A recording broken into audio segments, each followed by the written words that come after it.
Hello, Dr. Greg here with another video. I'm going to take a break from immunology because I find that this is becoming more important. People are asking about, when do I use ice? When do I use heat? When do I can I use a heating pad and all that kind of stuff? So I want to break it down really simply as to when to use ice, when to use heat, and when to use actually both. So let's talk about the use of ice. Ice is great when you initially hurt something, like you hurt your knee, you hurt your wrist, or hurt your back, whatever. If it's new and it just happened, ice is always the best thing to do first. Heating pad, heat and everything on that would be the worst thing to do if you initially hurt your back.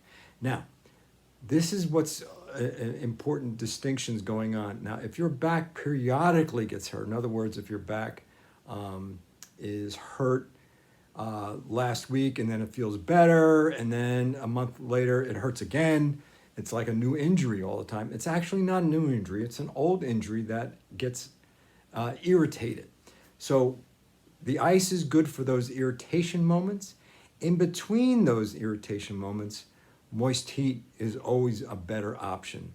And when I say moist heat, a damp towel in a microwave and heat it up and put it in a plastic bag and put that on your back just any time during the day, just to keep the back as supple as possible. When you hurt yourself, there's a lot of reasons why you hurt yourself and why back is chronically hurting and not hurting, hurting and not hurting. That's a video for another day. But when you want to just sort of maintain this or actually influence your back, you want to use the moist heat in between those exacerbations because it'll help the muscles relax, help the nerves actually relax, and will give your back a chance not to stiffen up and not to get hurt. So ice when you hurt it, when it initially hurts within 1 to 2 days or right after it gets hurt, moist heat in between those periods of discomfort. That's with any joint in the body, elbow, wrist, knee, upper back, whatever.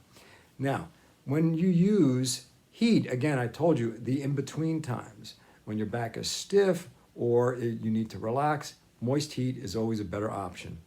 Now, when you want to use both is after the exacerbation has calmed down and after your symptoms have really dissipated. You want to use both. You want to use ice first, and usually this is called contrast therapy.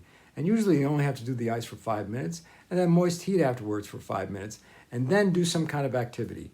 If it's your elbow, you want to just move it after the moist heat. If it's your back, you can move your back after the moist heat. Your neck, same thing with the neck, all within a pain-free range. You don't want to be too aggressive with it. So there we go. Let's review. Ice is for when you initially injure it. The in-between times, if you have a chronic problem, is moist heat when you're not having symptoms.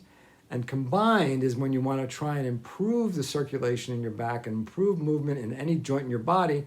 It's ice, then moist heat, and it only has to be 5 minutes each because 5 minutes each, it's the contrast.